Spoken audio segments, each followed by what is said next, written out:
Phase 1 of the synthetic pitch is underway, and we have been very,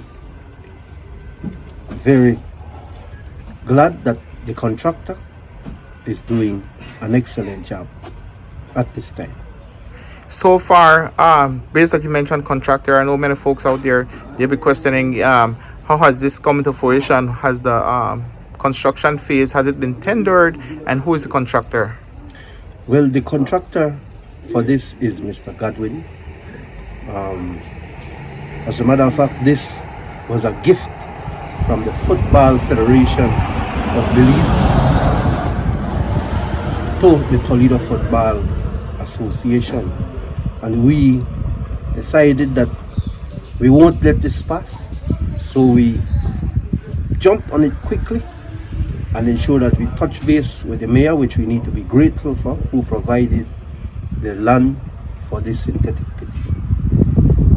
At this time, so it was just a mere gift and by chance. Yeah. Because you know how it is. People are asking questions if that construction or the contractor or the job was tendered for. Okay, when it comes to tendering, Mr. We wanted to go through the process, but we were directed that it will be done through phases, right? And when we decided to look for a contractor, we wanted to find one who has equipment. So we decided that we will go to Mr. Godwin because he has the equipment, and he was able to agree with working this contract based on the phases that the Football Federation of Belize has decided to ensure that it happens through that way, For this preliminary phase, and how many phases are we looking for, and is there a deadline for this synthetic field to be completed? Yes, for phase 1, we expect that it should be completed by the middle of next month, and phase 1 will include the proper foundation, right? And thereafter we will be looking at the synthetic pitch itself, the matting which will be coming from Mexico. That will be the second phase of this project. Yes, we know that we have quite a number of people who love to catch feeling, like you said, Mr. Mackenzie. So I'd like to encourage those people to come, check what is happening, give your recommendation, give your suggestion, and if possible, give a helping hand, financially or non-financially. We need it. TFA needs a lot of help. I have visited the site where the synthetic field is being built at the moment, and I'm not satisfied to see the stages the contractors is taking to accomplish this goal. Why is this, sir?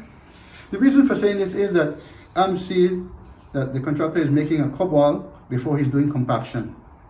What are some of the steps that should be taken before doing this cob wall you're talking about? Basically, what is done is that the machinery should come in and scrape off all the topsoil, which is then cornered in a corner that could be reused on the later stages.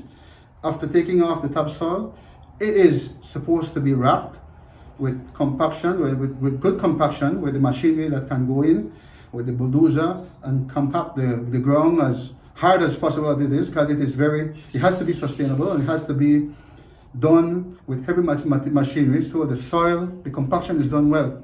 But putting in the cob wall before the compaction definitely will allow the cob wall to go away. So what can you say if this continues? What will happen to this pitch? Well, first of all, a pitch of this sort has a lifespan of 8 to 10 years. If the base is not done properly, if the topsoil is not removed and compaction is done properly, then the water damage would make a great effect on this pitch and on this project. First of all, within the foundation should be a drainage system that should allow the seepage of water from the pitch going to the bottom into the drainage to come on the sides. So what recommendation would you give to the builders at this time? My honest recommendations is that they should discontinue with their cob wall, scrape off the topsoil, do their compaction, put in the drainage system, which is the most efficient. It will not be seen after the completion of the project, but it is the most important thing on this project.